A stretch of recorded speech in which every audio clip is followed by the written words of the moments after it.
Doctor, will these protesters continue to protest even after they're out of college? I think so, but I think the methods will change. These methods of confrontation and mobilized force, I think, will prove to be, as I believe they are, counterproductive. But the thrust of what they are trying to say to our society, I think they'll continue to carry. And what, amongst other things, they're trying to say is that sometimes we're too materialistic. Sometimes we're too hypocritical about many of our social and moral customs.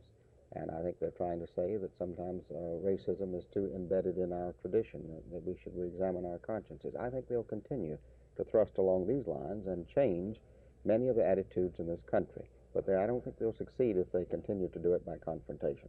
I think the message is good, and as somebody said, if they would turn down the volume, we could hear what they are saying better. What do you think perhaps will be the ultimate outcome of all the... Which film we got left? Dr. Abrams, will these... Cut it.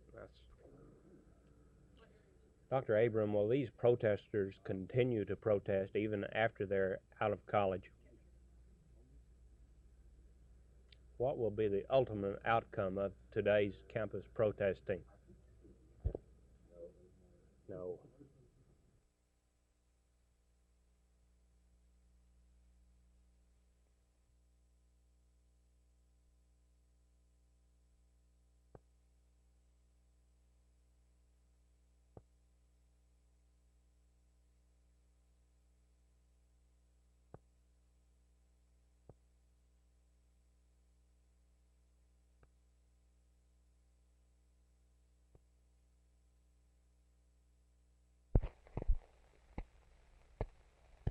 I think if the revolts continue to escalate, we could have a dreadful reaction of right-wing extremism in this country, and a polarization of our society, and a decimation of the middle class, and the emergence of some very dark forces.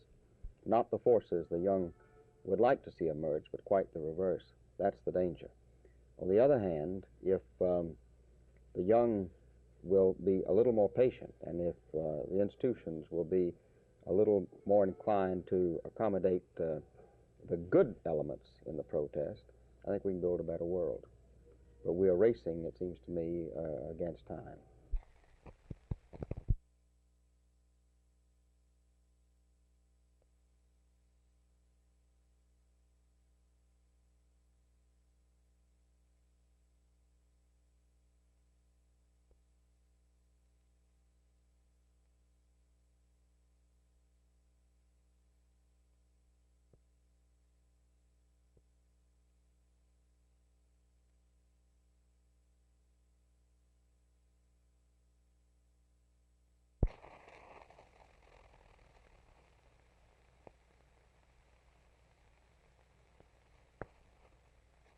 Then I asked him what he doing in here. He said he running from the police. Their wife had called the police on him, right there.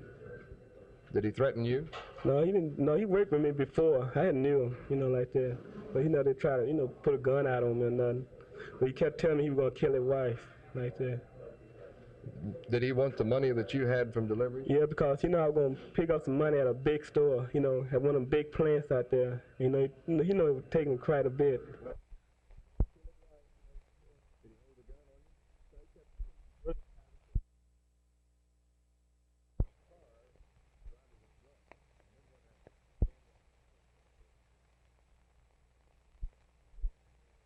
Well, so the driver jumped out screaming at us that he had a gun.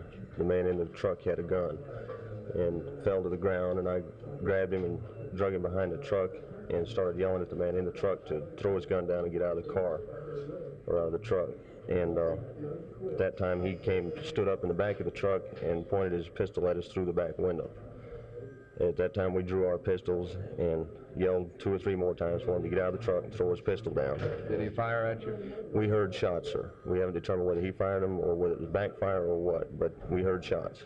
And we then returned the fire. And after 1 or 2 shots, he took off and we chased him. About how many shots were fired at the truck? I would say totally 15. 15 shots. Most of these while in the chase? Yes, sir. Did you hit the truck? Yes, sir, numerous times. I'd say actually every shot hit the truck. This man had some blood on his face. Was he hit by any of these bullets? No, sir, the last bullet that I fired, some glass from the window struck him in the face. Is he injured very badly? No, sir, he's just scratched. What prompted him to shoot at you, have you learned? We feel he was attempting to hold up the driver of the truck who had 5 money bags in the truck, and he keeps stating that he was on the way to kill his wife.